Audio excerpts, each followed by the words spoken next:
음,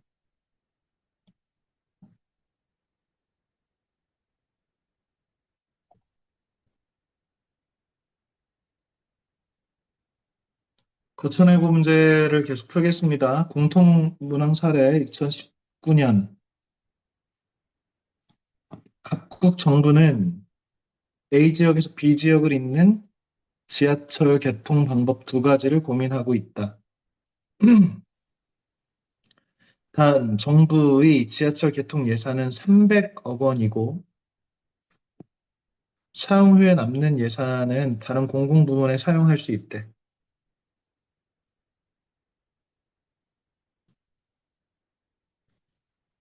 방법 1,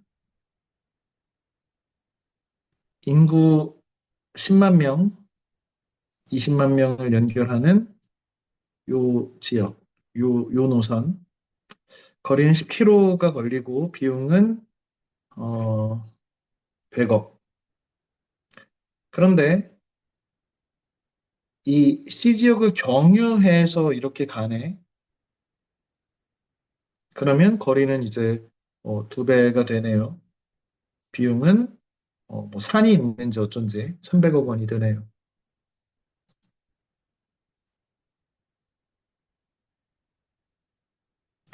자, 이 문제를 한번 같이 풀어봅시다. 방법 1과 방법 2 중 어느 것을 선택할 것인지를 먼저 밝히고 그것에 대해서 이유를 말해보라는 문제입니다. 지금 시간이 32분이니까 시간이 없으니까 35분에 바로 발표를 시키겠습니다.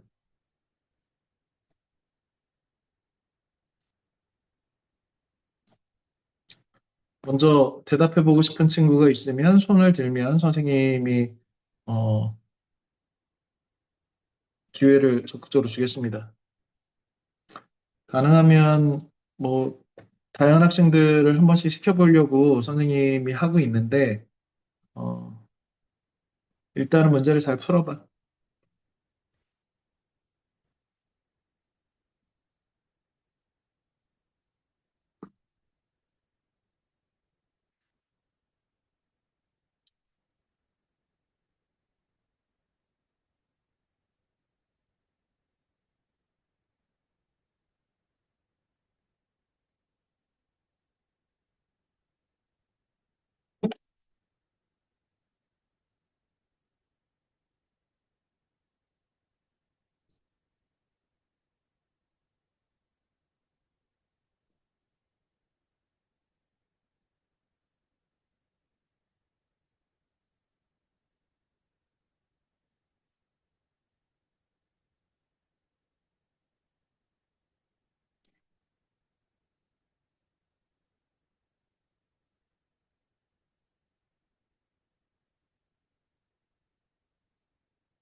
자, 누가 한번 해볼까?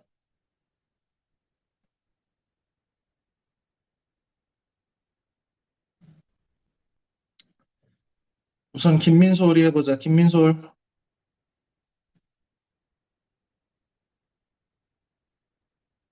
어, 저는 음, 방법 1을 선택할 것 같습니다. 음. A에서 B 지역까지 가는 거리는 단 10km밖에 되지 않습니다. 따라서 거리가 짧아 시간을 단축시켜 효율적으로 A에서 B 지역으로 이동할 수 있습니다. 또한 비용이 방법 2에 비해 적게 들기에 이를 통해 다른 공공 부분에 사용할 수 있습니다. 이상입니다. 음, 그래, 민소라. 일단은 이게 A 방법과 B 방법 중에 선택을 하는 문제잖아. 네, 선택, 그러니까 A 또는 B를 선택하는 문제는 이게 너가 얘기한 것이 타당한데 네. 이것은 문제의 정확하게 2분의 1만 얘기한 거야.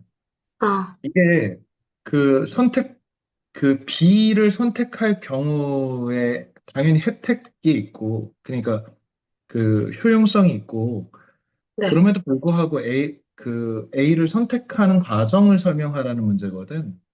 네, 그러면 너가 이제, 어, 얘기한 방법 1은 지금 C 지역 사람들이 마치 투명인간처럼 지워진 상태란 말이야. 네. 이거는 아, 전체 문제의 균형 있게 답변한 것이 아니지. 네, 음, 나머지 그 좀 이렇게 딴 친구들 얘기 들으면서 한번 그 생각을 해봅시다. 네, 잘했습니다. 다음 고연아, 네, 연아가 한번 해보자. 네. 제 생각에는 방법 2가 더 나은 것 같습니다. 왜냐하면, A에서 B 지역까지, 직통으로 갈 수 있는 방법도 있지만, 다른 지역을 포함해서 지하철을 개통하면, C 지역 사람들에게도 이익이 될 수 있고, 이는 교통이 더 많은 사람들에게 편리해져 국민들이 더 선호한다고 생각합니다. 비록 방법 2는 거리도 더 멀고 비용도 딱 예산에 딱 들어맞지만, 사회의 편의, 즉 공동체를 위한 방안이라고 생각하기 때문에 저는 방법 2를 선택할 것 같습니다. 음, 네, 일단은 방법 1과 방법 2의 각각의 장단점에 대해서 설명한 점, 그리고 방법 2를 선택한 근거를 공동체 전체의 이익이라고 했는데, 선생님이 그 부분을 약간 수정하자면, 공동체 전체의 어떤 평등이라든지 형평성의 입장에서 A보다 C 지역 사람들의 그 이런 처지를 두루 아울러서 C 지역이 소외되지 않게 하는 효과가 있다는 점, 이런 형평성을 중심으로 설명을 했다면 좀 더 논리적으로 들렸을 것 같아. 음, 네, 잘했습니다. 다음 네. 이채윤. 저는 방법 1이랑 방법 2 중에서 방법 1이 더 낫다고 생각을 하는데요. 음, 어, 이는 첫 번째로는 어, 지역 A와 지역 B 각각 지역의 인구수가 인구 C에 아니 지역 C에 비해서 인구수가 더 많다는 점을 고려했고, 그리고 또 방법 2에 비해서는 예산이 덜 든다는 점을 생각을 해서 이를 골랐습니다. 방법 1을 선택을 하면은 지역 C에 사는 사람들이 이 지하철 이용을 하는데 소외되지 않을 수 있지 않을까라는 생각을 할 수도 있는데, 저는 어, 예산 300억 원에서 예산 100억 원을 쓴 거에서 남은 200억 원으로 오히려 C 지역에서도 교통을 편안히 할 수 있도록 버스 같은 그런 교통시설을 이용할 수 있게 할 수 있지 않을까라는 생각을 해서 저는 방법 1을 골랐습니다. 좋습니다. 선생님이 생각하는 정답에 자꾸 진화에도 점점 가까워지고 있는데, 좋은 의견이지. 그런데, 뭐, 일단은, 선생님 생각할 때는 아주 적절한 방식으로 둘을 비교했고, 그리고 총 예산이 300억 원이니까, 100억 원은 A 지역과 B 지역을 연결하는 지하철로 쓰고 그렇게 해서 상대적으로 소외된 C 지역이 있다면 꼭 비용이 많이 드는 지하철이 아니더라도 버스 같은 것을 확충해서 이런 소외된 문제들을 남은 예산으로 처리할 수 있지 않을까 생각합니다. 내가 볼 때는 그 한 단계 더 나아진 답변으로 보입니다. 잘했습니다. 이주연 해보자. 저는 방법 1을 선택하는 것이 더 낫다고 생각합니다. 물론 방법 1을 선택하여 예산도 3배 이상, 3배를 아끼고 인구 비율을 생각해서 방법 1을 하는 것도 좋다 생각하지만 방법 지하철 개통 예산을 300원으로 설정했다는 것은 거기까지 쓸 수 있다는 생각을 하고 정한 것이고 C 지역도 물론 깨놓을 수 없기 때문에 방법 1을 선택하는 게 맞다고 생각합니다. 감사합니다. 음, 뭔가 디테일을 좀 더 살펴야 되지 않을까? 선생님이 여러 차례 얘기를 했지만 지금 이렇게 선택하는 유형은 정, 반, 합. 그래서 내가 어떤 것을 선택한다면 주연이는 이것을 선택해 놓고서 이것의 근거를 들었단 말이야. 이거는 뭔가 빠져 있냐면 내가 선택한 이유를 먼저 얘기하는 거야. 첫 번째로는 이러한 근거고요. 두 번째로는 이게 더 나아서 그래요. 물론 이쪽의 의견도 이러이러한 측면에서 타당하다고 생각합니다. 하지만 그럼에도 불구하고 이것입니다. 그러니까 이게 주연이 너가 그 앞으로 문제를 무지하게 많이 풀 거란 말이에요, 선생님하고 계속. 네. 그런데 어떤 다양한 문제가 나올 때마다 형식을 계속 바꾸면 그 형식을 바꾸느라고 네가 혼란스러워. 그냥 우리가 지금 뭘 하고 있는 거냐면 일종의 답변의 프레임을 짜는 거야. 그러니까 지금 어떤 선택에 A를 선택하든 B를 선택하든 선택의 문제가 나왔을 때는 자신의 논거에 대한 주장을 먼저 한 다음에 그에 대한 반론이 될 수 있는 다른 대안에 대한 장점으로 반론을 하고 근거를 들고 그 근거에 타당하지 않음에 대해서 뭔가 더 디테일을 써서 이렇게 말하는 방식으로 이렇게 연습하다 보면 아, 선택 요령이 나왔네. 그러면 빠르게 그 도시간에 네가 딱 집어넣을 수 있단 말이야. 그런데 할 때마다 이 형식이 바뀌면 할 때마다 그 형식을 어떻게 하지? 이 생각을 해야 되잖아. 그래서 일단은 우리가 그 시험장이라고 생각하면 시험장은 어떤 공간이냐면 엄청 떨린단 말이야. 내가 평소에 훈련해 놓지 않은 프레임을 훈련처 실전에서는 그걸 할 수가 없어. 그러니까 뭐 지금 뭐 이제 새로 그 합류한 친구들도 있지만 우리한테 시간이 아직은 많이 남아있단 말이야. 2달 정도. 그러니까 정확하게 2달쯤 남은 거잖아. 그럼 60일이면 정말 많이 바꿀 수 있어. 그러니까 틀 안에 들어오자.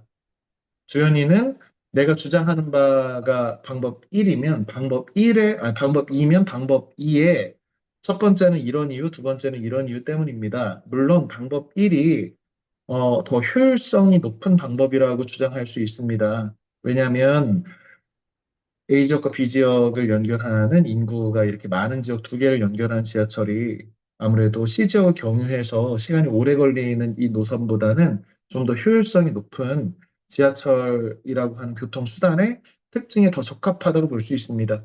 하지만 그럼에도 불구하고 우리가 어떤 그 교통이라든지 공동체의 문제를 볼 때 형평성의 문제를 고려하지 않을 수 없습니다. 현재 우리 사회는 대도시 중심으로만 지역이 계속해서 팽창되고 소도시들이 상대적으로 소멸되는 이런 지역 소멸의 위기의 상황이 있습니다.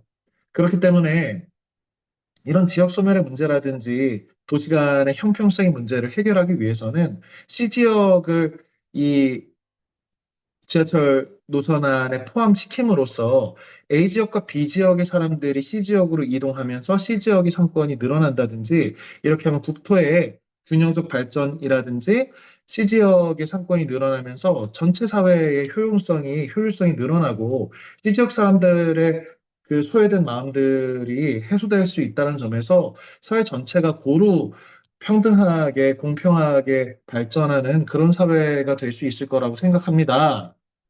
이런 식으로 구체적인 디테일들을 다 넣어가면서 설명을 할 준비를 해야 된다고. 누군가는 이렇게 말할 거야.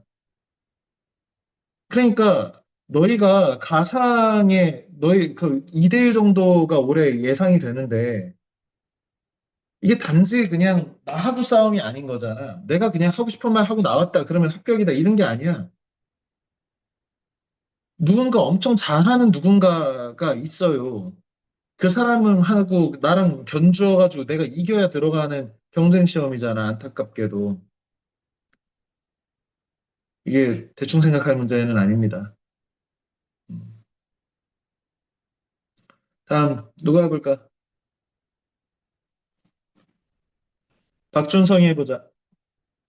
이, 저는 방법 1과 2 중에 방법 1번을 선택할 것 같습니다. 어, A 지역에서 B 지역으로 가는 데는 10km에 100억 원이 들지만 A 지역에서 C 지역을 거치고 B로 가는 데는 20km에 300억 원이 듭니다. 역을 하나 더 만든다는 장점이 있지만 거리는 10km밖에 차이 나지 않는데 비용은 3배가 차이가 납니다. 또한 2,000명을 더 태우는 데 있어 200억 원을 더 쓴다는 것은 저는 손해라고 생각합니다. 저는 A에서 B 지역을 가는 것을 선택하고 남은 200억 원으로 다른 공공 부분을 사용하여 C, C 지역이 소외되지 않게 다른 교통수단을 만드는 것이 더 효과적이라고 생각합니다. 이상입니다. 그래. 준성이는 아주 준성이답게 잘했어. 지금 이거는 당연히 수학적 분석을 해야 되는 거야, 공리 분석을. 기본적으로 우리는 두 가지 방식을 주로 쓴단 말이야. 하나는 공리주의 관점을 쓰는 거지. 공리주의는 뭐야? 유틸리티, 효율성을 잰단 말이야. 최대 다수의 최대 행복. 다시 말하면 우리의 300억을 가지고 최대한의 효율적으로 쓰는 방법이 무엇일까를 일단은 하나는 수학적으로 계산을 해야 될 거 아니야. 지금 보면 이렇게 연결하면 지금 100억을 쓰고 몇 명이 좋아? 얘네를 더해야지. 그러면 1인당 얼마의 비용을 쓰는지가 나온단 말이야. 그래서 더군다나 지금 지하철 개통이라고 하는 것이 여러 가지 의미가 있지만 일단 지하철은 빠르게 A 지역과 B 지역 혹은 C 지역과 A 지역을 경유하든 이렇게 해서 두 지역을 연결해서 교통을 이렇게 연결을 하겠다는 거잖아. 그러면 지금 이 C 지역이 2,000명을 추가로 행복하게 만들어주면서 어떤 마이너스가 생기냐면 이 A 지역에서 B 지역 가는 사람들이 그냥 그 정차 시간을 고려하지 않더라도 2배의 시간이 걸린단 말이야. 거리가 2배니까. 물론 정차 시간 포함하면 더 걸리지.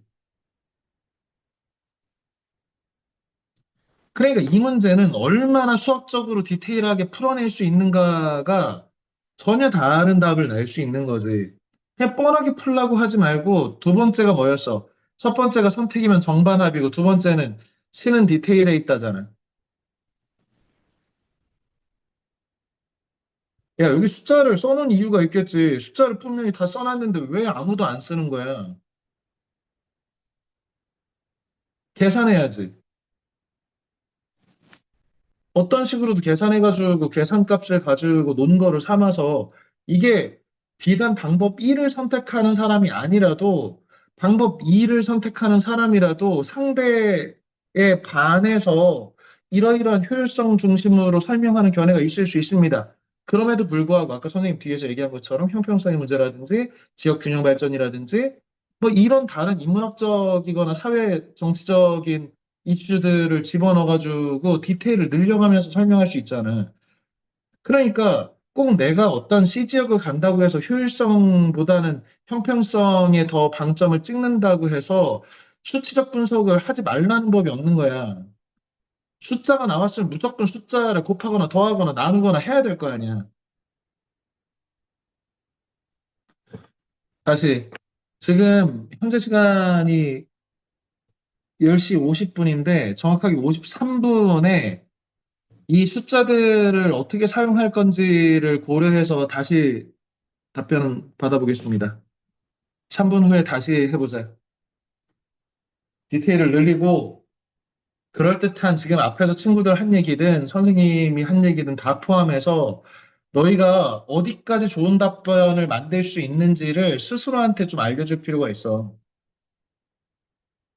내가 어떤 상태까지 답변을 끌어모아가지고 할 수 있다가 계속 그 지점이 생겨야 처음 보는 문제가 생기더라도 대충 아래에서 그냥 몇 가지만 가지고 뭐 답을 해버리는 게 아니라 여기까지는 올라가야 된다라고 생각하고 쥐어 짜는 거지. 디테일들이 이렇게 넘치는데 왜 디테일을 사용할 생각을 안 해? 이거 지하철이잖아, 지하철.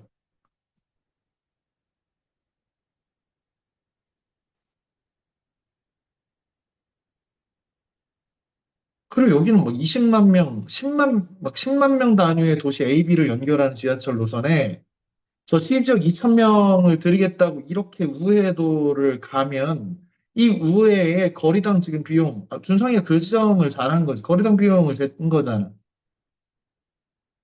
그래, 공사의 효율성이 떨어지고, 뭐 이렇게 문거를 만들어내는 거지. 그리고 고작 2천 명을 더 하기 위해서 나머지 저 3,030만 명이 두 배의 거리를 어렵게 가야 되는 그 비용이 들잖아. 상대적 비용이. 그러니까 모든 것은 A를 선택하면 B가 기회 비용이 되는 거고, B를 선택하면 A가 기회 비용이 되는 거야. 효율적이고 합리적인 판단은 기회비용이 작은 선택을 하는 거야. 이 경제학적에서는. 경제학적으로는 기회비용이 작은 선택을 해라.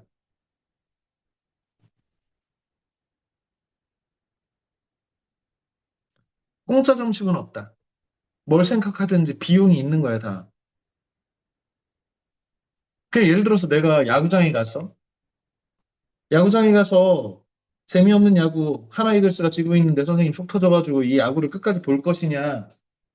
에이, 돈 아까우니까 그래도 돈 냈는데 9회까지 봐야지. 3회 남았는데. 아니면 이 3회를 안 보고 나와가지고 앞에서 PC방에서 친구하고 PC방에서 즐길 것이냐, 돈을 더 들여서. 이런 선택의 문제에는 뭘 계산해야 돼? 편익 분석을 해야지. A를 선택했을 때는 이런 편익과 이런 데미지가 있어. 이런 그 리스크가 있어. 여기는 베네핏은 얼마고 리스크는 얼마야. 편익 분석해가지고 양쪽이 이걸 선택하면 이거 포기하고 이걸 선택하면 이걸 포기해야 되니까 이 포기한 비용이 기회 비용이니까 더 적게 포기하는 것을 선택하는 방법으로 판단하는 것이 효율적이다. 이거 그냥 경제학의 ABC 아니야.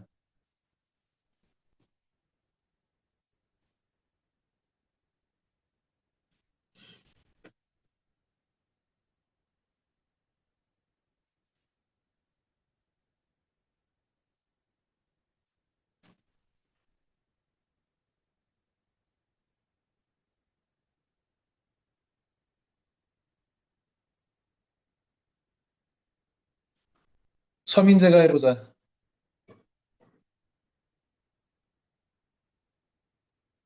저는 방법 1과 방법 2 중에 방법 1을 선택할 것 같습니다.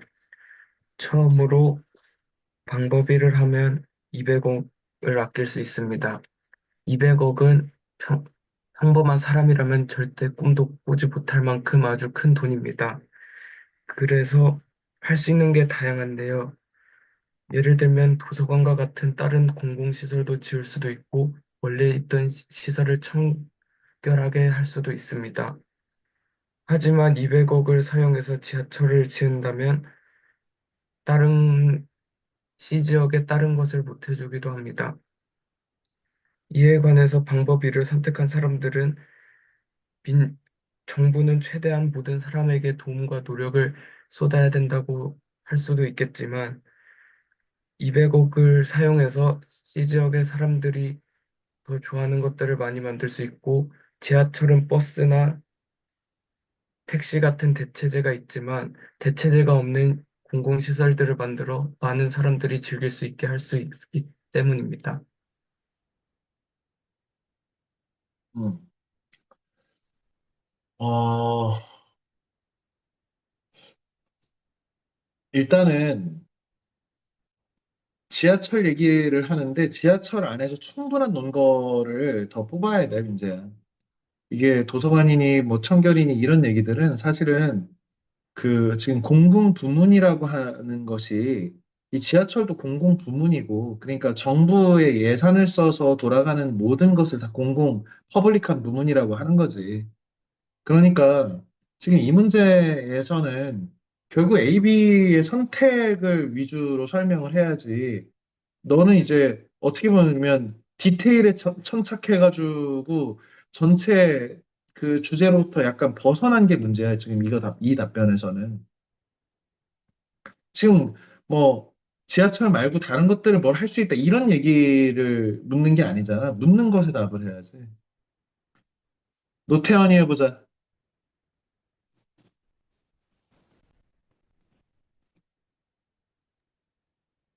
저는 방법 1과 방법 2 중에 방법 2를 선택할 것 같습니다.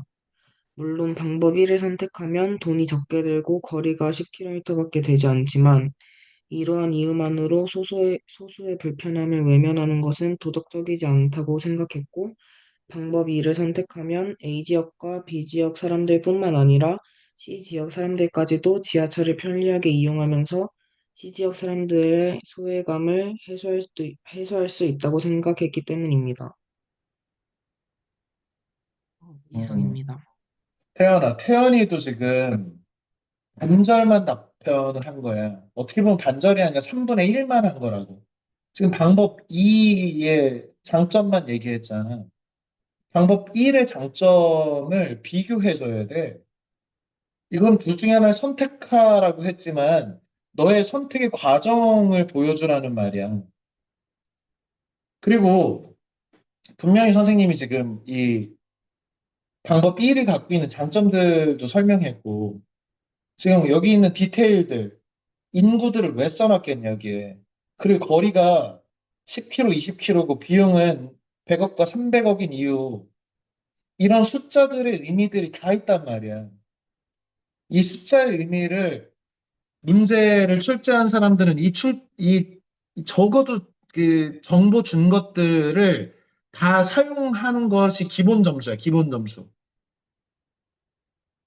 그렇게 만들어 놓고 채점표를 만들어 놓고 기다리고 있는 거야. 그런데 아무리 지금 선생님이 볼 때는 말한 태도도 발성도 다 좋았는데 방법 2를 완벽하게 잘 설명한다 하더라도 총점의 3분의 1밖에 못 주는 거야. 왜? 채점표에서 이런 얘기, 이런 얘기, 이런 얘기, 이런 얘기 하면 이 점수, 이 점수, 이 점수 주라 라고 채점표들을 만들거든.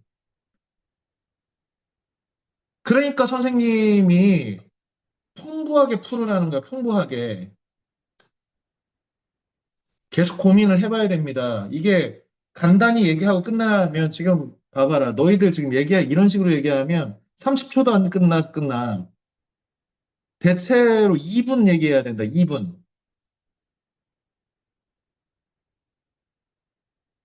김가연 해보자.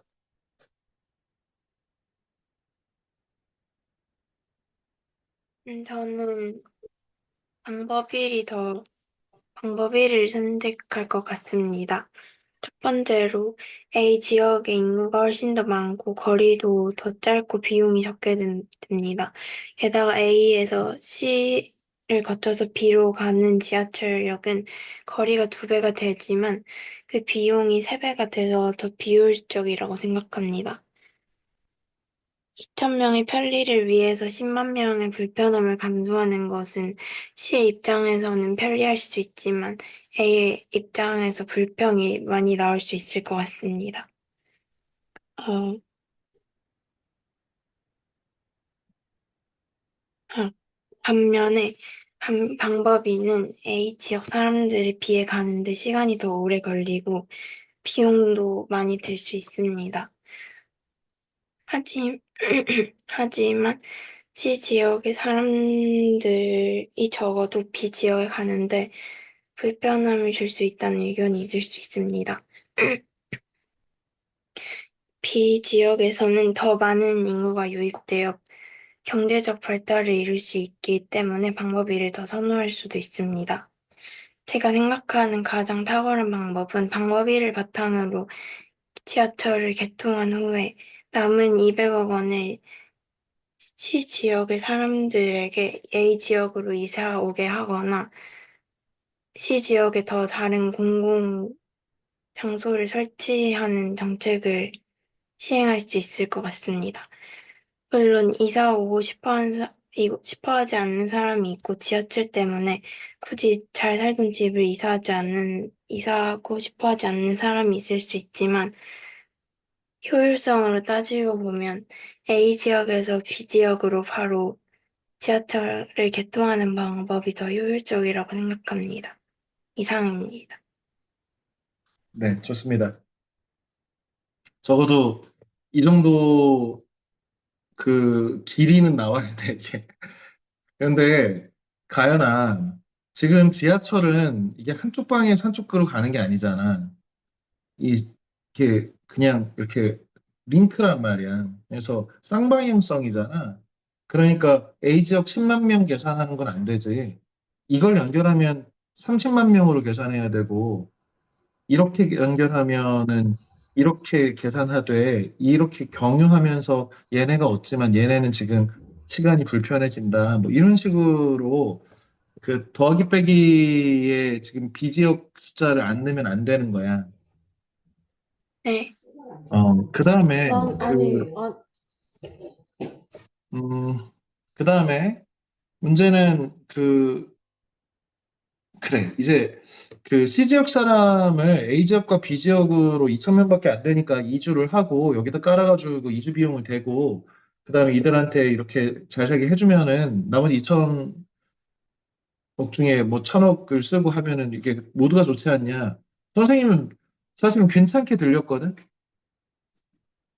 그리고 그 너의 어떤 이주 정책이 뭔가 약간 그 예상되는 반론이 있다는 것도 느꼈기 때문에 뭐 불만이 있는 사람이 있을 것 같습니다라 있을 수 있는데 그런 사람들한테 어떤 지원을 하면 되지 않을까 생각합니다. 이런 그 자신의 어떤 새로운 아이디어를 내고 그 아이디어 갖는 예상되는 반론 같은 것들을 생각해서 그것을 재반론하는 방식으로 또 다른 이야기를 덧붙였다는 점에서 선생님은 그 부분은 되게 좋은 점수를 줄 것 같아. 뭔가 남들이 안 하는 이야기 하나를 붙이면 무조건 아주 높은 확률로 붙는 거야. 그런데 엉뚱한 얘기를 해가지고 망치면 안 되지. 어, 좋습니다. 다음 문제를 보자. 자, 동물의 세계에서 흑별박쥐는 무리를 지어 생활한다. 이들은 마지막 흡혈 이후 48시간에서 60시간 이내에 피를 먹지 못하면 죽게 된다.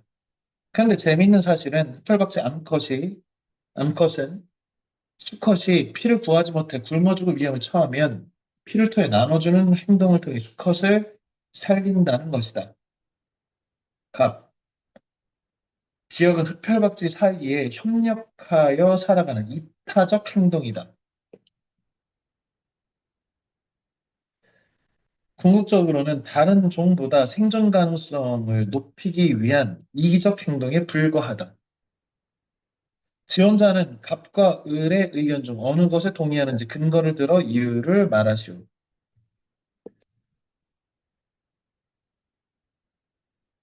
제법 깊이 있는 사유를 요구하는 문제네요. 현재 시간이 4분이니까 정확하게 7분에 답을 발표를 시키겠습니다.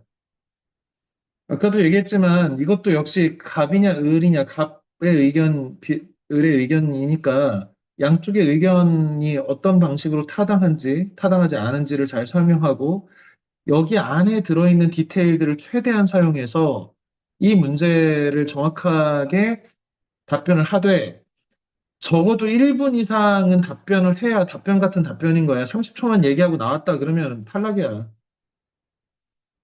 디테일을 늘리기 바랍니다. 지금 이게 실전도 아니고 줌에서 보고 읽을 수도 있는데 3분, 4분의 시간을 주고 딴 친구 답변하는 동안 또 디테일을 늘려갈 수 있고 충분한 시간이 있는데 그럼에도 불구하고 막 30초밖에 대답을 못하고 하면은 이건 진짜 문제가 있는 상황이야. 선생님하고 개별적으로 상담을 원하든 뭐든 해야 돼.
자, 조회서가 해보자.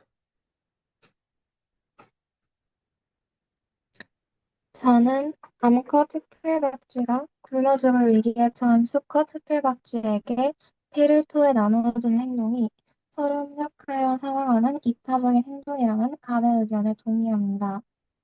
인간도 학교나 직장, 가정과 같은 한 집단에서 누군가가 심리적 또는 신체적으로 힘들어하면 누가 억지로 시키지 않아도 자연스럽게 어떻게든 그들을 도와주려는 것처럼 동물들도 이와 마찬가지입니다. 예를 들어, 어미 개가 새끼 개를 돌봐주고, 먹여주고, 다른 위험으로부터 지켜주는 것과 같이, 동물들도 누가 그것을 가르쳐주지 않아도 본능적으로 다른 일을 도와주려는 이타적인 마음씨를 태어날 때부터 가지고 있습니다. 물론, 흑팔박쥐 한 마리의 생존을 위해 피를 토해주는 건 다른 종이나 천적들의 입장에서 보면 본인들의 생존을 위한 이기적인 행동이라고 생각할 수 있습니다. 그러나 암컷 특별박쥐가 수컷 특별박쥐에게 피를 토해준 것은 암컷 특별박쥐의 입장에서 보면 앞서 말한 한 집단 안에서 심리적, 신체적으로 힘든 수컷 특별박쥐가 굶어 죽지 않기 위해 이타적인 마음씨로 쓴 한 행동이라는 점에서 저는 갑의 의견에 동의합니다. 이상입니다. 잘했습니다. 좀 이야기들을 더 들어보겠습니다. 남예신 해보자.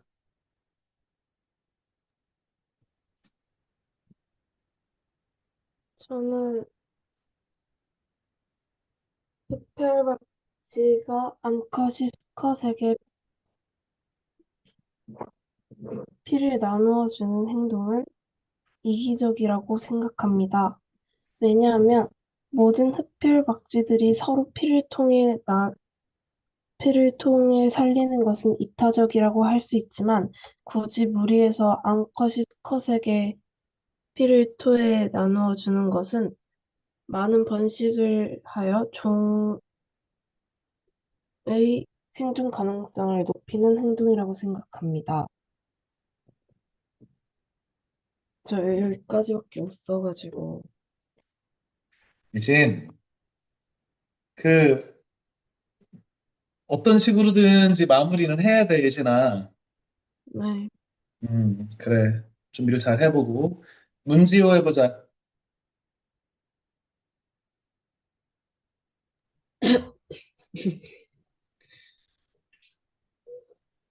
저는 어, 피를 짧은 시간 안에 공급받지 못하면 곧 죽게 되는 흡혈 박쥐들이 서로에게 피를 나눠주며 서로를 살리는 행동을 하는 것이 을의 궁극적으로 다른 생물 종보다 생존 가능성을 높이기 위한 이기적 행동에 불과하다고 생각합니다. 물론 을의 의견이 조금 말이 센 그런 의향이 있지만 이 을이 하려는 말이 일단 개체수를 늘리려는데 그 의의를 두고 있다는 점에서 제가 생각하는 것과 제일 가깝다고 생각하고요. 일단 야생에서 살아남으려면 일단 개체수가 많아야 되고, 어, 이 위험한 환경에서 서로를 지켜가면서, 그 다음에 서로를 보호하면서 살아가야 자신의 개체수를 유지할 수 있고, 또 남는 생존 가능성도 또한 높아지기 때문에 어쩔 수 없는 행동이라고 볼 수도 있을 것 같다고 생각합니다. 물론 협력하면서 살아가는 이타적인 행동으로 보일 수 있는 것이 어, 이 흡혈박쥐들은 서로에게 피를 나눠주며 3, 4일 만에 죽을 수 있는 생명을 평균 15년을 늘려가면서 살 수 있기 때문에 이타적인 행동 아니면 협력하며 살아가는 모습으로 볼 수도 있겠지만 궁극적으로는 생존 가능성을 더 높이기 위한 행동이라고 볼 수 있을 것 같습니다. 준비할 시간이 별로 없어갖고 어, 생각 정리가 잘 안 됐는데 그래도 이 정도 네, 지호야. 네. 어. 핵심을 잡아야 돼. 선생님이 너 얘기를 계속 듣고 있는데 너가 무슨 얘기를 하는지를 내가 듣는 사람이 알아듣게 해야지. 그러니까 지금 이거는 이타적 행동이냐, 이기적 행동이냐, 이 둘 중에 하나를 얘기하라는 거잖아. 어떻게 보면 이타적이고 어떻게 보면 이기적이지. 이거 이기적 유전자라고 하는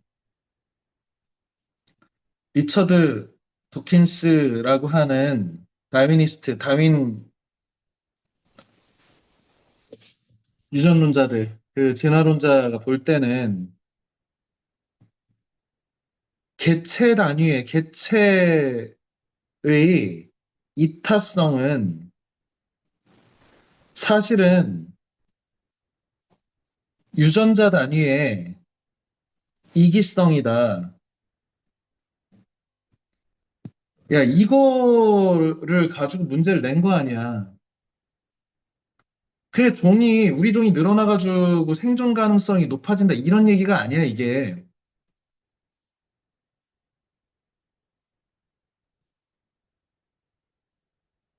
어떤 거냐면, 그러니까 번식할 수 있는, 그러니까 모든 그 개체들은 이타적 행동을 한다고 하는데 그 이타적 행위에 내재하고 있는 것은 자신의 유전자를 더 많이 확산시키고자 하는 유전자 단위에서의 이기성의 개체적 발현이라는 거야. 그냥 그게 핵심이야, 이 문제는. 야, 당연히 피를 주는 거는 이타적이지. 그걸 이기적이라고 하는 사람이 어디 있어? 그런데 이기적이래잖아. 왜? 궁극적으로 다른 종보다 생존 가능성, 누구의 유전자의 생존 가능성을 높이기 위한 이기적 행동이다. 이런 거잖아. 그러니까 개미나 꿀벌이 자신을 희생하는 이유는 유전자 근연도가 더 높기 때문이다. 그 윌슨이라고 하는 사람 이름이 확실한 해밀턴. 해밀턴의 공식 뭐 이런 거가 있단 말이야. 어, 우리가 그 수미해설 읽어주면서 어, 지금 한 두어 달 전쯤에 한 것 같은데 그 동물 세계에서 있는 리더십 같은 얘기를 다룬 책을 한번 이제 2주 동안 또 읽었는데 거기서 보면 그 이런 관점이란 말이야. 그러니까 어떤 사람, 그러니까 예를 들어서 그 몽구스 같은 애들이 미어캣 같은 애들이 천적인 독수리나 이런 새들이 나타나면 점프를 해가지고 자기가 소리를 막 높이 소리를 치면서 점프를 하면서 지금 딴 애들을 대피시킨단 말이야. 그럼 왜 딴 애들을 대피시키는 이타적 행동을, 자기 희생적 행동을 하느냐? 해밀턴 같은 사람은 내가, 나와 유전자 근연도가 내 자식은 50%야. 양성생식하는 존재는. 그러니까 내 하나를 희생해서 내 자식 둘을 살리는 판단은 나한테는 이타적으로 보이지만 유전자적 측면에서는 합리적인 이기적 판단이라는 거야.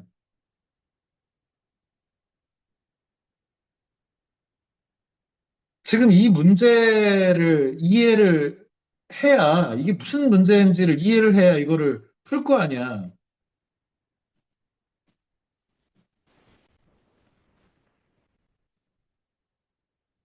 구현경 해보자.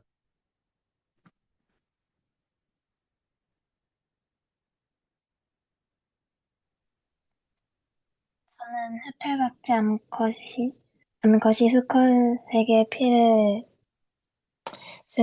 주어 수컷을 살린다는 것에 협력적인 모습으로 보입니다. 피를 나눠주는 행위는 다른 동료를 살리기 위한 이타적 행동이라고 생각됩니다. 이타성은 자신의 이익을 추구하는 것이 아니라 다른 개체의 생명을 구하고 무리 전체의 생존을 돕는 특성을 의미합니다. 이것처럼 피를 나누어 주는 행동은 생존의 위기에 처한 동료를 돕는 것이기 때문에 이타적인 행동으로 생각할 수 있다고 생각합니다.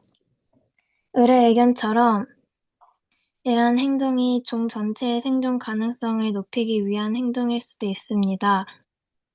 그렇다면 이기적인 측면이 있는 것처럼 보일 수 있습니다. 하지만 계열 박쥐의 행동을 살펴본다면 당장의 이익을 얻지 못하는 상황에서 동료를 도우려는 모습을 이기적이라고 보기는 어렵습니다. 결국 이 행동은 개체 간의 관계를 더욱 돈독하게 하고 무리 전체에 무리 전체에게 긍정적인 영향을 줄 수 있고 장기적으로 무리 전체의 생존에도 긍정적인 영향을 줄 수 있겠지만 이러한 행위가 일어나는 순간만큼은 개체 간의 협력을 기반으로 한 순수한 이타적인 행동이라고 볼 수 있습니다. 감사합니다. 음, 감사합니다보다는 이상입니다가 나아 보이고요. 일단은, 어, 이게 어려운 문제야. 이게 어려운 문제여서 지금 다들 그 핵심에서 좀 벗어나고 있는 것 같은데, 이게 왜 어렵냐면, 이타적인데, 이게 을이 유전자 단위의 종 전체의 이기적 행동이라는 거잖아. 그러니까 이것은 일종의 관점이 다른 거야. 퍼스펙티브가 다른 거야. 개체적으로 보면 이타적 행위야. 왜? 내가 48시간이나 60시간 이내 피를 못 먹으면 죽어요. 나도 죽어. 그럼 내가 먹은 것을 토해주면 나의 생존의 위험이 있는데도 불구하고 이것을 나눠 먹는 문제란 말이야. 그게 당연히 자기 희생적이고 이타적 행동으로 보여. 근데 이게 을의 입장에서는 이렇게 해서 번식을 해가지고 개체를 늘리고 동일한 유전자의 생존성을 높이기 위한 유전자 단위에서의 이기적 행동으로 해석할 여지가 있다는 거야. 이 부분을 정확하게 잘 설명한 다음에 그러면 어떻게 보면 리차드 킬스의 이성 유전자에 대해서 반론하라는 거잖아. 값을 얘기할 거면. 만약에 선생님이 얘기한다면, 그래, 이렇게 해서 결정적으로 이 종의 생존 가능성이 늘어난다고 하더라도, 실제로 그 흡혈박쥐 암컷이 그런 것들을 염두에 두고 그 판단을 했겠느냐. 이 흡혈박쥐 A라는 암컷 흡혈박쥐가 그래, 내가 이거를 얘한테 먹여가지고 내 것을 희생해가지고 얘를 먹게 해서 우리가 새끼를 많이 낳으면 우리의 유전자를 야, 이거는 그 흡혈박쥐가 그렇게 한다는 주체적 의식이 있어야 도덕이 있는 거지. 이건 이타냐 이기적이냐라고 할 때 이것을 어떻게 재정의를 해야 되냐면 도덕의 문제, 이타적이냐 이기적이냐라고 하는 이 논쟁은 양쪽이 다 이렇게도 보이고 저렇게도 보인다는 걸 설명해야지. 그리고 나서 이것이 이타성이냐 이기적이냐라고 하는 것은 결국에 도덕의 문제인데 이 도덕이 작동하는 것은 개체 단위에서 작동하는 것이지 유전자 단위에서 유전자가 늘어나고 줄어드는 것은 우리가 도덕의 영역에서 다루는 것이 아니다. 그것은 도덕의 영역이 아니라 그 생물학적이고 과학의 영역일 수는 있어도 우리가 이타적이다, 이기적이다라고 하는 이 인문학적이고 이 도덕적인 관점에서 보면 이것이 다룰 수 있는 분야가 아니다. 유전자 단위에서는 이기 시민이, 이타 시민이라고 하는 걸. 그러면 원자가 물로 되면 좋은 거고, 그러면 얼음으로 되면 나빠지는 거야? 이렇게 유전자 단위, 물질 단위로 가게 되면 그것이 이탄이 이기적이니 말할 수 없습니다. 라든지, 만약에 선생님한테 얘기하라고 했으면 이런 식으로 했을 텐데, 이런 식의 접근이 좀 어렵더라도, 이렇게 어려울 수 있어요. 여기까지 접근하는 건. 너희 수준에서. 그렇지만 적어도 이 문제가 이쪽에서 보면 이타적이고 이쪽에서 보면 이기적이다라고 하는 것. 그리고 이타와 이기는 도덕의 영역인 점. 그러면 이 기업 흡혈박쥐 어떤 개체 수준에서 이것이 도덕적인 행동인지 그렇지 않은 행동인지 숭고한 행동인지 그렇지 않은 행동인지를 만약에 지금 이 흡혈박쥐가 이런 인간적인 그 어떤 판단이나 이런 것들과 상관없이 본능에 의해서 정말 유전자가 시키는 대로 기계적으로 작동한 것이라면 이렇게 전제를 하면 을의 생각이 맞을 수도 있지. 그냥 유전자가 작동하는 기계다 그러면. 그런데 이 이야기의 이타성이나 이기성이라고 하는 것이 이런 과학의 영역이 아니고 인간의 도덕이라고 하는 건 인문적이고 인간의 관점으로 이것을 본다는 점에서 보면 우리가 이 흡혈박쥐를 약간 의인화해서 보는 관점으로 보면 흡혈박쥐의 행위를 숭고하고 이상적인 자기 헌신의 행위라고 해석할 수 있기 때문에 이것이 과학적으로는 어떤 도움이 되고 안 되고를 흡혈박쥐가 고려했을 리가 없고 그렇다면 이 행위는 순수한 이타적 행위로 볼 수 있습니다. 뭐 이렇게 얘기를 하든지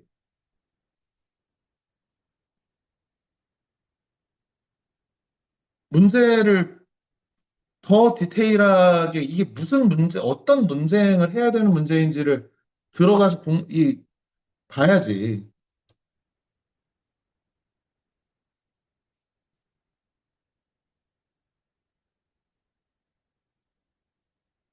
선생님 생각에 지금 이 정도 수준의 이야기들이면 2019년에는 아무도 합격 못해.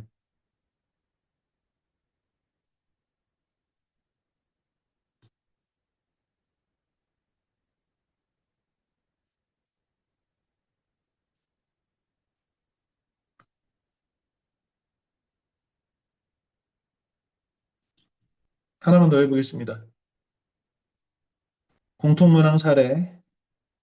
노키즈존은 어린이의 출입을 금지하는 사업장으로 2016년부터 본격적으로 논란이 되었으며, 현재 대한민국 내에 370개 이상의 노키즈존이 존재하는 것으로 추정된다. 이게 현실이네.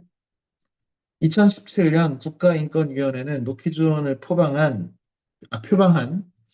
어떤 음식점에 대해 일률적으로 아동 출입을 금지하지 않을 것을 권고했네.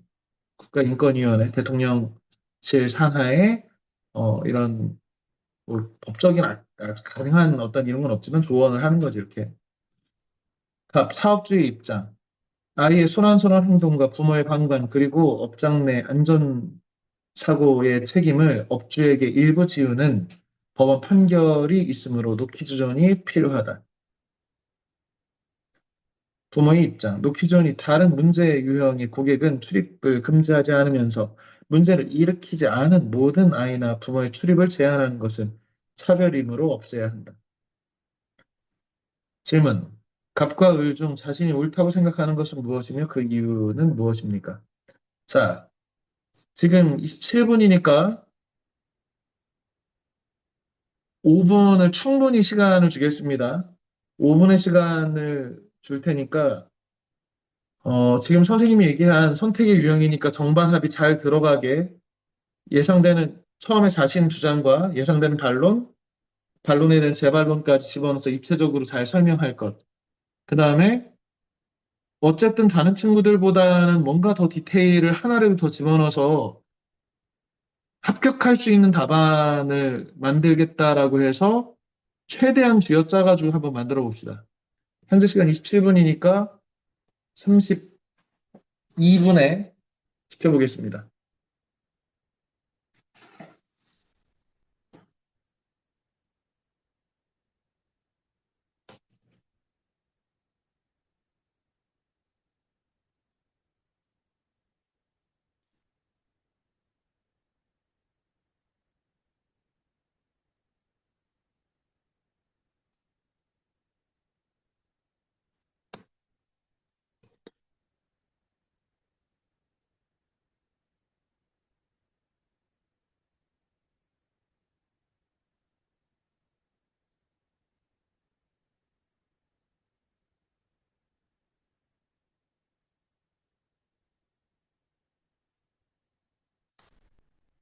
그리고 생각이 나든 안 나든 어쨌든 마무리를 짓는 거야. 이게 무슨 말을 하다가 준비가 덜 돼가지고 얘기를 안 하겠습니다라는 것은 그냥 나오면 돼. 그런 얘기 할 필요도 없어. 그냥 탈락이니까.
백서연 해보자.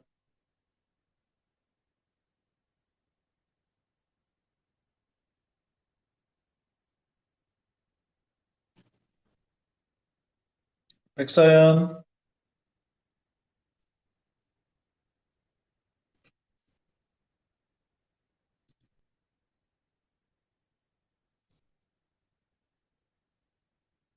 이시은 해보자. 이시은. 네, 음. 저는 갑이 더 옳다고 생각합니다. 일단 아이들이 소란스러운 행동을 하는 것은 뭐 가게의 손님들에게 불편함을 끼칠 것이고요. 공공장소에서는 조용함을 원하는 사람이 있기에 노키즈 존이 더 중요한 방법이 될 수 있습니다. 또한 안전사고를 방지할 수 있습니다. 식당 같은 곳에서는 뜨거운 음식이나 안전하지 않은 도구와 마주칠 수 있는데요. 이때 아이들의 행동이 사고를 일으킬 수 있습니다. 반면에 차별화되는 노키즈존의 정책으로 아이를 동행하는 부모들 입장에서는 상당히 제한적인 입장이 됩니다. 이렇게 제한이 되다 보면은 아이들의 경험을 통한 지식 발달에 좀 부정적인 영향을 미칠 수 있습니다. 그럼에도 불구하고 아이와 동행할 수 있는 장소는 더 다양해지고 있는 추세이고요. 아이의 발달 부분에서는 부모의 역할이 요구된다고 생각합니다. 따라서 노키즈 존 때문에 어, 아이가 발달하지 못한다는 그런 주장은 옳지 않다고 생각하고요. 그래서 갑이 더 옳다고 생각합니다. 이상입니다. 그래, 형식적인 측면에서 양쪽을 마치 토론하듯이 이렇게 진행한 것은 잘 했는데, 이 문제의 핵심은 어떤 거냐면, 사업주가 자기 맘대로 우리 그 식당에 컨셉을 정하고, 그 컨셉에는 소란스러운 아이들이 막 뛰어다니고 하면, 그런 컨셉이 안 맞으니 내가 안 받겠다고 한다. 내가 무슨, 뭐, 자원봉사하는 게 아니잖아. 자선 사업하는 것도 아니고. 그지? 나는 개인의 그 이해관계에 의해서 지금 기업의 궁극적인 목적인 이윤 창출을 위해서 이렇게 하는 거야. 그런데 그 이윤 창출이 차별적 방식으로 우리 공동체에서 작동하면 안 되잖아. 예를 들어서 이런 거 있잖아. 예를 들어서 뭐 동남아시아 사람은 못 들어오는 식당. 이런 건 누가 봐도 이상하고 그것은 그렇게 하는 것은 인권 침해의 소지가 있으니 그러면 안 되지. 아니면 뭐 몇 세 이상 할아버지는 출입 금지인 뭐 할아버지 할머니는 출입 금지인 어떤 뭐 클럽.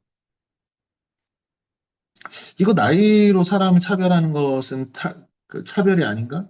이런 차별의 문제가 발생을 한 거란 말이야. 그러니까 지금 시은이가 어떤 지점을 잘못 잡은 거냐면 지금 을의 부모 입장에서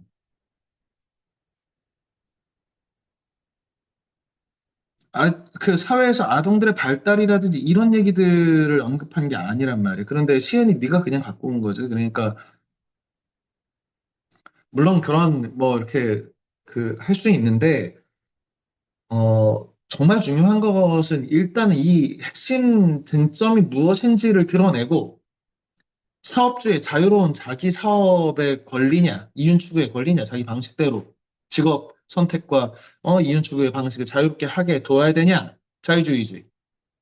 반대로 공동체주의적으로 봤을 때 이거 차별이고 어린아이들을 이렇게 차별하는 것은 그러면 연령으로 차별하는 것은 우리 아이가 소란할지 안 할지 어떻게 알아? 그러니까 예를 들어 소란한 뭐 아이가 있다면 이렇게 내보내거나 이런 것들을 할 수는 있지. 하지만 불특정 다수의 모든 어린이가 소란스러울 것이라고 예단해서 아예 통째로 금지하는 것은 연령에 의한 차별 아닌가? 이런 논쟁이잖아, 이 논쟁이. 그 논쟁의 핵심을 물고 늘어져야 된다는 점에서 약간 벗어난 점에서 좀 깊이 있게 생각을 더 해볼 필요가 있습니다. 송하은 해보자.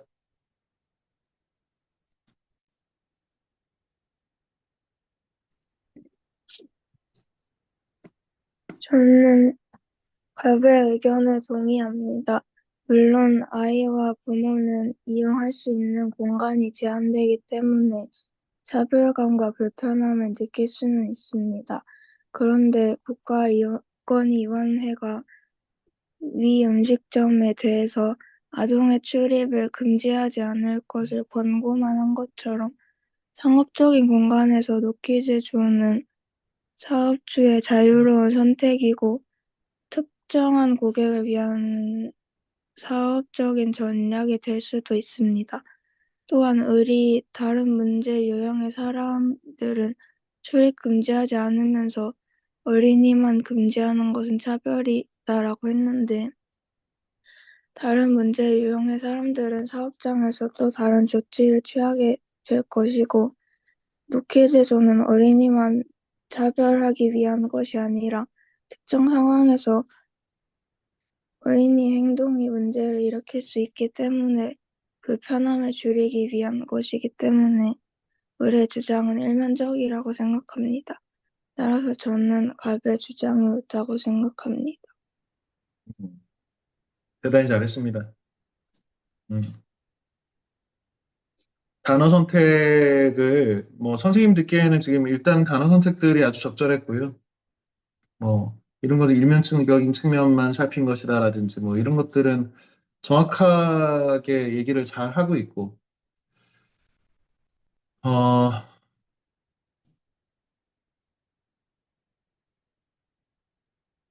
더 들어보겠습니다. 혹시 이 질문 답변하고 싶은 친구 있나?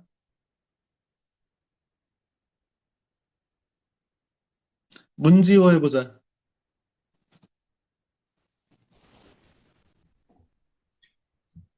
저는 노키즈 존에 대한 의견에서 사업주 입장인 갑과 동의하는 의견입니다.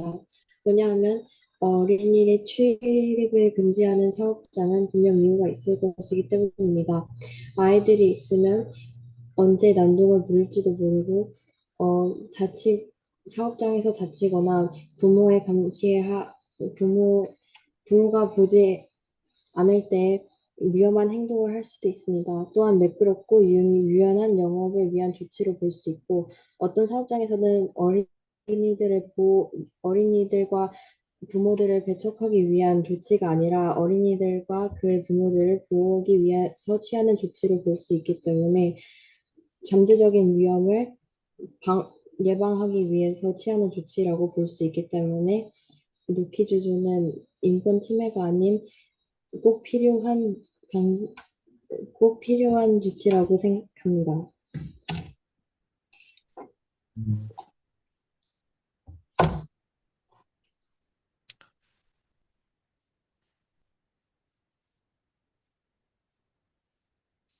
노키즈존을 그러면 지호가 노키즈존을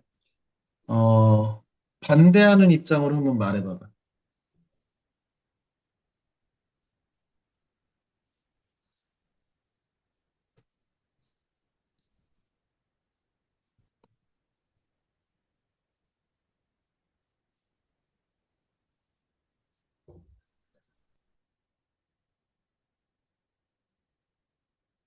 지호야? 네, 반대편으로 한번 말해보라고. 노키즈, 음, 지금 그냥 생각해서 말을 되나요? 어, 음, 만약에 부모가 어린이를 데리고 올 수밖에 없는 상황이라면 미리 확인하고 가지 않는 한, 뭐, 노키즈 존이다라고 표지가 붙어 있을 때 되게 당황스러울 것도 같고, 어, 아이를, 뭐, 이것처럼 아이를 꼭 데리고 다녀야 되는 상황이다 할 때, 지금 노키즈 존이 늘어나고 있는 추세이기 때문에 아이와 함께 갈 수 있는 곳이 줄어들어서 좀 불편한 점이 있을 것 같기도 합니다. 선생님 생각에는 국가인권위원회의 결정이 현재 우리 사회 맥락을 좀 고려한 게 아닌가라고 생각해. 왜 그러냐면, 나 혼자 산다. 나 혼자 살면 되게 편리하고 노키즈는 뭐 이런 고민할 필요도 없는데, 이 어린이를 동반하면 갈 수 있는 곳들이 점점 제약이 있다는 것은, 그거는 아이에 대한 차별뿐만 아니라 이 아이를 가진 사람들에 대한 차별일 수도 있잖아, 부모에 대한. 아이를 동반한 가족들에 대한. 그러면 현재 우리 사회가 저출산 사회잖아. 저출산 문제가 이렇게 심각한 상태에서 국가 소멸이 운운되고 있는 이러한 현실, 이런 디테일을 잡아주면 이러면 사업주의 자유로운 자기 사업의 이윤 추구의 컨셉이나 이런 것들을 존중하는 자본주의 사회에서 이런 것들이 존중되어야 하지만 그럼에도 불구하고 현재 우리 사회가 처해 있는 이런 저출산이라고 하는 그 아주 커다란 문제 앞에서 그것들을 완화할 수 있는 방법으로 사회의 분위기라든지 사회적 이런 것들을 좀 변화시키기 위해서도 키순에 대해서 좀 금지하고 좀 하지 말을 것을 권고하는 것은 타당한 것 아닌가? 그 여기에 어떤 지금 현재 사회적 맥락만 하나만 한 스푼만 집어넣어도 반대 측면에 충분한 논거들이 된단 말이야. 잘했습니다. 노예인. 네, 그래, 혜인이가 해보자. 네, 저는 갑이 옳다고 생각합니다. 첫 번째로 자신의 아이만 소중하다고 생각하는 부모들이 많습니다. 어린이뿐만 아니라 중고등학교에서도 자기 자식의 권리와 이익만을 주장하며 학교에 민원 전화를 하는 부모들이 많이 있습니다. 다 큰 중고등학생들의 부모들도 이런 식으로 자신의 자식만의 이익을 추구하는데 어린 아이들을 둔 부모는 이보다 더 심할 것이라고 생각합니다. 그리고 아이들의 소란스러운 행동에도 부모가 방관을 함으로써 사업장에 피해를 주고 있습니다. 두 번째로 다른 문제 유형의 고객들은 너무 추상적입니다. 카페에서 공부를 한다는 사람의 의미, 카공족이 식당에서는 자신이 시킨 것보다 더 많은 양을 달라고 요구를 하는 사람들이 있습니다. 하지만 이 사람들은 사업장 안에 들어오기 전까지는 이 사람들이 진상인지 아닌지 판단하기가 어렵습니다. 그러므로 확실하게 판단이 가능한 아이들을 제한하는 것이 사업장 입장에서는 더 유리하다고 생각합니다. 비록 얌전하고 예의 바른 아이들과 부모들도 있는데, 노키즈존은 모든 부모와 아이를 시끄럽고 무례한 사람들로 보이게 한다는 단점이 있습니다. 하지만, 사업장의 분위기와, 뭐, 사업자의 추구하는 그런 거에 따라서 아이, 사업장의 분위기와 사업자가 추구하는 것에 따라서 노키즈존을 해도 된다고 생각합니다. 어, 처음에는 선생님 생각에는 혜인이 답변은 좀 길을 잘못 들어가지고 막 멀리 가고 있다가 어느 순간 갑자기 길을 찾아 들어왔다가 이렇게 들을만 한데라고 하고 있는데 흐지부지 끝내버린 것 같아.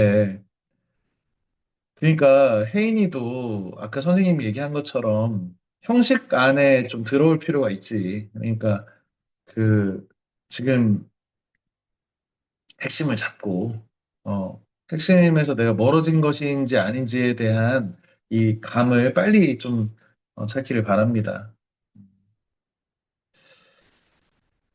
아, 그래, 시간이 늦었으니 오늘 여기까지 하는데 어, 선생님이 아주 걱정이 많다, 진짜. 음, 음, 지금 이 문제지가 물론 이제 새로운 친구들은 뭐 아직 못 받은 친구들도 있고 뭐 이런 친구들도 있는데 어,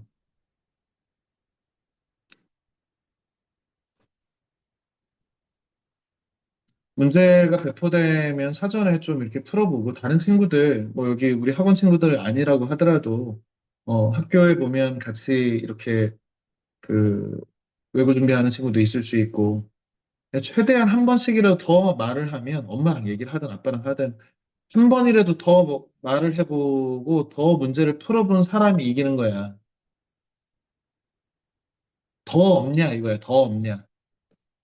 적당히 어느 선에서 타협봐가지고 끝낼 거면 그냥 뭐 너무 안일하게 생각하는 거고 그런 식으로 해가지고 통과할 수 있는 지금 경쟁률이 아니야, 니네. 작년에 1.5대 1만 해도 30%는 떨어지는 거 아니냐. 우리가 30% 떨어지면 우리 학원에 비율적으로 보면 10명 떨어져야 돼. 30명쯤 있으니까. 작년에 30명 중에 2명 떨어졌는데 작년 동일한 경쟁률이어도 그렇다고. 어, 너희가 답변하는 연습들이 지금 뭐 너희 시험 기간 때까지는 이게 줌으로 진행하겠지만 시험 끝나면은 한 명씩 선생님 테이블 앞에 앉혀놓고 뭐 실제처럼 할 거란 말이에요. 일단은 한 달 정도. 그러면 더 떨리고 더 압박감이 생기고 뭐 이러는 거지. 지금 더군다나 지금은 교육 써놓은 거 있는 거 아니냐. 근데 내용적인 측면에서 너무 이렇게 너무 중학생 같아 진짜. 그냥 중학생 같아. 보통의 중학생 같으면 보통 떨어지는 거야 그냥. 남들보다 잘해야 붙는 시험이다라는 것을 반드시 기억해서 어떻게 해서든지 니네가 내용을 늘려야 된다고 지금. 선생님이 그 단톡방에 책 한 권을 소개를 해서 올려놓겠습니다. 작년에는 선생님이 그 다 구입시켜가지고 강의를 했는데 올해는 그렇게까지는 빡셀 것 같고 그래서 이제 책만 소개를 할 테니까 뭐 논술 관련된 책이야. 그래서 면접을 준비하고 하는데 도움이 될 만한 책이고 어, 책을 한 권 올려놓겠습니다. 자, 고생했습니다. 다음 주에 봅시다.